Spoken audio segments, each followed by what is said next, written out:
ಇಂದು ನಮ್ಮ ಪವಾಡ ಪುರುಷರಾದಂತಹ ಹಜರತ್ ಸೈಯದ್ ಮಾಸೂಮ್ ಪಾಷಾ ಖಾದ್ರಿ ರೆಹಮತುಲ್ಲಾ ಅಲಿ ಅವರ ಹುಟ್ಟುಹಬ್ಬದ ಅಂಗವಾಗಿ ನಮ್ಮ ಈ ಕಮಿಟಿಯ ಒಪ್ಪಿಗೆ ಮೇರೆಗೆ ಶ್ರೀ ಶ್ರೀ ಶ್ರೀ ಡಾಕ್ಟರ್ ಚನ್ನಮಲ್ಲಿಕಾರ್ಜುನ ಸ್ವಾಮೀಜಿಗಳು ಆಗಮಿಸಿರುತ್ತಾರೆ. ಅವರಿಗೆ ನಮ್ಮ ಕಮಿಟಿಯ ಎಲ್ಲ ಸದಸ್ಯರ ಪರವಾಗಿ ಹೃತ್ಪೂರ್ವಕವಾದ ಅಭಿನಂದನೆಯನ್ನು ಸಲ್ಲಿಸುತ್ತಿದ್ದೇನೆ. ಈ ಕಾರ್ಯಕ್ರಮದ ಕುರಿತು ಎರಡು ಮಾತನಾಡಬೇಕಾಗಿ ಕಳಕಳಿಯ ಮನವಿ. ಸೂಫಿ ಸಂತರ ಹುಟ್ಟುಹಬ್ಬದ ಈ ಕಾರ್ಯಕ್ರಮದಲ್ಲಿ ಪಾಲ್ಗೊಂಡಿರುವಂತಹ ಎಲ್ಲ ಅವರ ಸದ್ಭಕ್ತರೇ,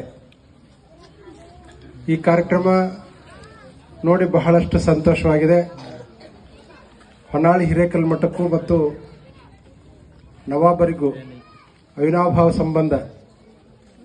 ಪ್ರತಿ ವರ್ಷ ದಸರಾ ಮಹೋತ್ಸವದ ಸಂದರ್ಭದಲ್ಲಿ ಗುರುಗಳ ಪಲ್ಲಕ್ಕಿ ಹೋಗುವಂತಹ ಸಂದರ್ಭದಲ್ಲಿ ಅವರು ಗುರುಗಳನ್ನು ಗೌರವಿಸುವುದು, ಆ ಬಳಿಕ ಗುರುಗಳು ಸಹ ಅವರನ್ನು ಗೌರವಿಸುವಂತಹ ಪರಿಪಾಠವನ್ನ ಶ್ರೀಮಠ ಇಟ್ಟುಕೊಂಡು ಬಂದಿದೆ. ಮೊನ್ನೆ ನಡೆದಂತ ಮೊಹರಂ ಹಬ್ಬದಲ್ಲಿ ಕೂಡ ನಮ್ಮ ಶ್ರೀಮಠದಿಂದಲೇ ಆ ಮೂರ್ತಿಯನ್ನ ಕೊಡುವಂತಹದ್ದು, ಅದಕ್ಕೆ ಬೇಕಾಗಿರುವಂತಹ ಪೂಜಾ ಸಾಮಗ್ರಿಗಳನ್ನ ಕೊಡುವಂತಹ ವ್ಯವಸ್ಥೆಯನ್ನ ನಮ್ಮ ಹಿಂದಿನ ಪೂಜ್ಯ ಗುರುಗಳವರು ಆ ಪರಂಪರೆಯನ್ನ ಹಾಕಿದ್ದಾರೆ. ಅದೇ ಪರಂಪರೆಯಂತೆ ಇಂದಿಗೂ ಸಹ ಅದು ನಡ್ಕೊಂಡು ಬರ್ತಾ ಇದೆ. ಅದೇ ಮೊಹರಂ ಹಬ್ಬದಲ್ಲಿ